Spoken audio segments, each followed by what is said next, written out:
Welcome back to day 2 preparation. ನಮ್ಮ ಮನೇಲಿ ಹೇಗಾಯಿತು ಅಂದ್ಬಿಟ್ಟು, ಸೊ ಬೆಳಗ್ಗೆ ಎದ್ದಿದ ತಕ್ಷಣವೇ ಒಂಚೂರು ಬ್ರೇಕ್ಫಾಸ್ಟ್ ಮಾಡಿಕೊಂಡು ಸ್ನಾನ ಮಾಡಿಕೊಂಡು ಮನೇಲೆಲ್ಲ ಕೆಲಸ ಮುಗಿಸ್ಕೊಂಡು ನಾವು ಹೋಗಿದ್ದೆ ಹಣ್ಣು ಮತ್ತು ಹೂಗಳನ್ನ ತೊಗೊಂಡು ಬರೋಣ ಅಂದ್ಬಿಟ್ಟು ನಾವು ಹೋಗಿದ್ದಿದ್ದೆ ಆನೇಕಲ್ಗೆ. ಯಪ್ಪ, ಈ ಹಬ್ಬಗಳಂತ ಬಂದಾಗ ಈ ಹೂವು ರೇಟು ಫ್ರೂಟ್ಸ್ ರೇಟೆಲ್ಲ ಆಕಾಶಕ್ಕೆ ಏರೋಗೋದಂತೂ ನಿಜ. ಸೊ ನಮಗೆ ಬೇಕಾಗಿದ್ದಂಥ ಐಟಮ್ನೆಲ್ಲ ತೊಗೊಂಡು ನಾವು ಮನೆಗೆ ವಾಪಸ್ ರಿಟರ್ನ್ ಬಂದ್ವಿ. ತಂದೆ ದಿನವೇ ಹೂವನ್ನೆಲ್ಲ ಕಟ್ಕೊಂಡು ಹಾರ ಮಾಡಿಕೊಂಡು ಎಲ್ಲ ರೆಡಿ ಮಾಡಿ ಇಟ್ಕೊಂಡ್ವಿ. ಸೊ ನೆಕ್ಸ್ಟ್ ಡೇ ಇನ್ನೂ ಬೇರೆ ಕೆಲಸ ಇದ್ದರೆ ಮಾಡ್ಕೊಳ್ಳೋದಕ್ಕೆ ಈಸಿ ಆಗುತ್ತೆ ಅಂದ್ಬಿಟ್ಟು ಒಂದು 3 ವರ್ಷದಿಂದ ನಾವು ಇದೇ ರೀತಿ ಏನಾದರೂ DIY ಮಾಡ್ತಾನೆ ಇರ್ತೀವಿ. ಸೊ ಈ ವರ್ಷ ಈ ಲೋಟಸ್ ಮಾಡೋಣ ಅಂದ್ಬಿಟ್ಟು ಡಿಸೈಡ್ ಮಾಡಿದ್ವಿ. ಸುಮ್ಮನೆ ಬ್ಯಾಕ್ ಡ್ರಾಪಲ್ಲಿ ಎವ್ರಿ ಟೈಮ್ ಅಥವಾ ಎವ್ರಿ ಇಯರ್ ಒಂದೇ ರೀತಿ ಮಾಡೋ ಬದಲು ಈ ರೀತಿ ನಮ್ಮ ಕೈಯಿಂದನೇ ಏನಾದರೂ ಒಂದು ಮಾಡೋದ್ರಿಂದ ನಾವು ಮಾಡಿದ್ದೀವಿ ಅನ್ನೋ ಒಂದು ಸಮಾಧಾನ ಕೂಡ ಇರುತ್ತೆ.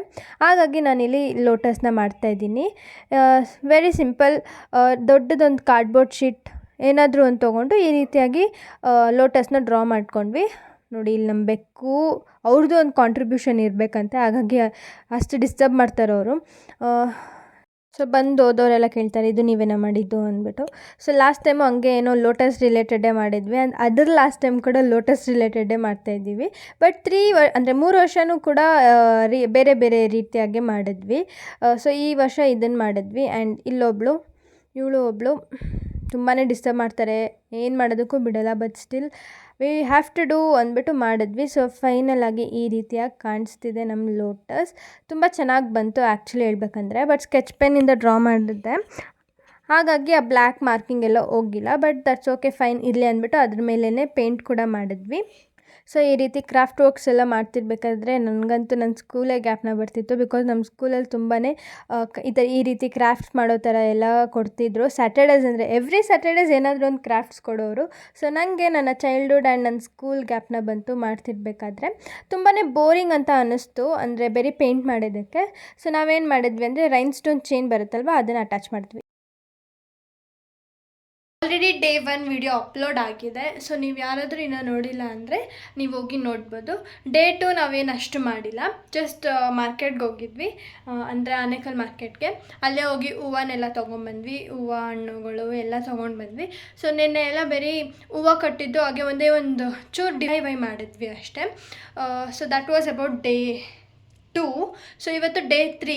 ಡೇ 3ಯಲ್ಲಿ ಏನೇನು ಮಾಡ್ತೀವಿ ಅಂದ್ಬಿಟ್ಟು ಕೂಡ ಈ ವಿಡಿಯೋದಲ್ಲಿ ಶೇರ್ ಮಾಡ್ತಾಯಿದ್ದೀನಿ. ಆ್ಯಂಡ್ ಇವತ್ತು ಥರ್ಸ್ಡೇ, ಹಾಗಾಗಿ ದೇವಸ್ಥಾನಕ್ಕೆ ಕೂಡ ಹೋಗಬೇಕು. ಹೋಗ್ಬಿಟ್ಟು ಬಂದಮೇಲೆ ಏನೇನು ಮಾಡ್ತೀವಿ ಅಂತ ಈ ವಿಡಿಯೋದಲ್ಲಿ ಶೇರ್ ಮಾಡ್ತೀನಿ. ಆ್ಯಂಡ್ ಆಮೇಲೆ ಒಂಚೂರು ಈಗ ಅರೇಂಜ್ಮೆಂಟ್ಸ್ ಕೂಡ ಮಾಡಾಗಿದೆ. Let me show you the arrangements. ಈಗ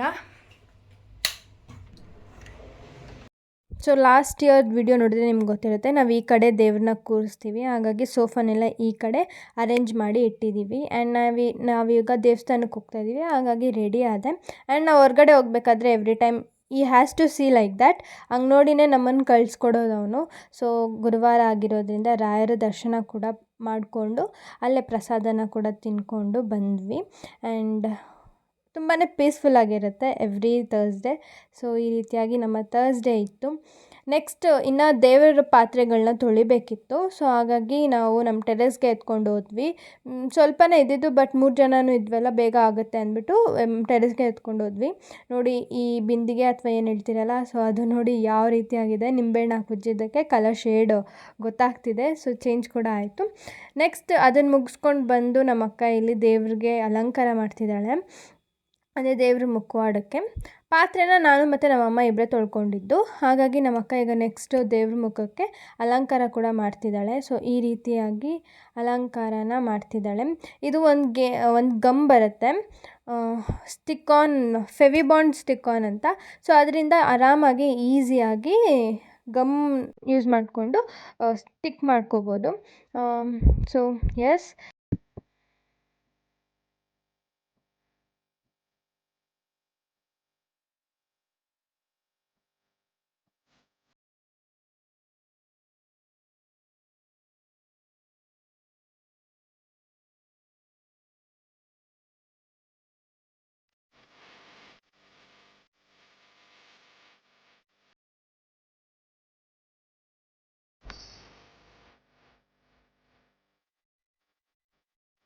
ಈ ಲೋಟಸ್ ಇನ್ನೂ ಕಂಪ್ಲೀಟ್ ಆಗಿರಲಿಲ್ಲ. ಹಾಗಾಗಿ ನಮ್ಮ ಅಕ್ಕ ಮುಖವಾಡಕ್ಕೆ ಅಲಂಕಾರ ಮಾಡ್ತಿರ್ಬೇಕಾದ್ರೆ ನಾನು ರೈನ್ ಸ್ಟೋನ್ಸ್ನ ಮೆತ್ತಿಸ್ತಿದ್ದೆ. ಆ್ಯಂಡ್ ಇನ್ನೂ ಒಂದೆರಡು ಸ್ವೀಟ್ ಬಾಕಿ ಇತ್ತು ಮಾಡೋದಕ್ಕೆ. ನಮ್ಮಮ್ಮ ಮತ್ತು ನಮ್ಮ ಅಕ್ಕ ಮಾಡಿಕೊಂಡ್ರು. ಸೊ ಕಡಲೆಪುರಿ ಉಂಡೆ ಹಾಗೆ ಮೋತಿಚೂರ್ ಲಡ್ಡುನ ಮಾಡಿಕೊಂಡ್ರು. ಇದ್ರ ರೆಸಿಪಿ ಕೂಡ ಶೂಟ್ ಮಾಡ್ಕೊಂಡಿದ್ದೀನಿ, ಬಟ್ ಈ ವಿಡಿಯೋದಲ್ಲಿ ಲೆಂತಿ ಆಗುತ್ತೆ ಅಂದ್ಬಿಟ್ಟು ನಾನು ಅಪ್ಲೋಡ್ ಮಾಡ್ತಿಲ್ಲ. ಇನ್ ಕೇಸ್ ಬೇಕಂದರೆ ಕಮೆಂಟ್ ಸೆಕ್ಷನಲ್ಲಿ ಕಮೆಂಟ್ ಮಾಡಿ, ಐ ವಿಲ್ ಅಪ್ಲೋಡ್. ಅದಾದಮೇಲೆ ಸ್ವೀಟ್ಸ್ ಎಲ್ಲ ಮಾಡಿ ಆಯಿತು. ಈಗ ಬ್ಯಾಕ್ ಡ್ರಾಪ್ ಬಂದ್ವಿ. ಎಲ್ಲ ಒಂದೊಂದೇ ಸ್ಟೆಪ್ ಬೈ ಸ್ಟೆಪ್ ಮಾಡ್ಕೊಂಡು ಬಂದ್ವಿ ಕೆಲಸಗಳನ್ನ. ಈ ಸಲನೂ ಬ್ಯಾಕ್ ಡ್ರಾಪ್ ನಾವೇ ಮಾಡ್ಕೊಂಡ್ವಿ. ಆ್ಯಂಡ್ ಲಾಸ್ಟ್ ಇಯರ್ ಹೇಳ್ದಂಗೆ ಈ ಹೂವನ್ನೆಲ್ಲ ಇಟ್ಕೊಂಡ್ರೆ ವೇಸ್ಟೇ, ಅದ್ರ ಬದಲು ಈ ರೀತಿ ಡೆಕೋರೇಷನ್ಗೆಲ್ಲ ಯೂಸ್ ಮಾಡ್ಕೊಬೋದು ಅಂದ್ಬಿಟ್ಟು ಈ ರೀತಿ ಡೆಕೋರ್ ಮಾಡ್ಕೊಂಡ್ವಿ. ಲಾಸ್ಟ್ ಟೈಮ್ ಬೇರೆ ಥರ ಮಾಡಿದ್ವಿ ಆ್ಯಂಡ್ ಈ ಟೈಮ್ ಬೇರೆ ಥರ ಮಾಡಿದ್ವಿ. ಸೊ ಹೂವನ್ನೆಲ್ಲ ಹಾಕಿದ್ವಿ. ಆ್ಯಂಡ್ ಇದನ್ನೇನು ನೋಡ್ತಾ ಇದ್ದೀರಲ್ಲ, ಸೊ ಇದನ್ನು ನಾನು ಮೀಶೋಯಿಂದ ಆರ್ಡರ್ ಮಾಡಿ ತರಿಸ್ಕೊಂಡಿದ್ದು. ಅದ್ರ ಲಿಂಕ್ ಬೇಕಂದರೆ ಡಿಸ್ಕ್ರಿಪ್ಷನಲ್ಲಿ ಕೊಟ್ಟಿರ್ತೀನಿ. ಇದು ಅಂದರೆ ಜೋಡಿಗೆ 169 ರೂಪೀಸ್ ಆಯಿತು ಅಷ್ಟೇ. So this was about the back drop story.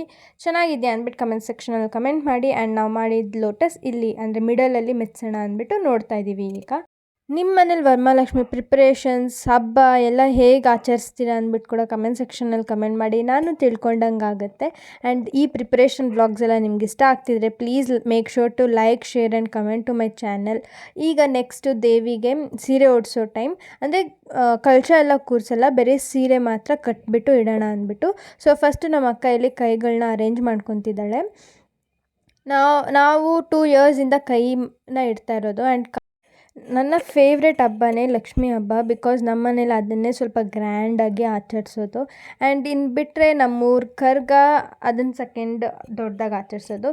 But ಈ ಹಬ್ಬಕ್ಕೆ ಏನಂದರೆ ಒಂದು ವಾರದಿಂದನೇ ಪ್ರಿಪ್ರೇಷನ್ಸ್ ಎಲ್ಲ ಸ್ಟಾರ್ಟ್ ಮಾಡಿರ್ತೀವಿ. ಹಾಗಾಗಿ ಈ ಹಬ್ಬ ಅಂದರೆ ನಂಗೆ ತುಂಬ ಇಷ್ಟ.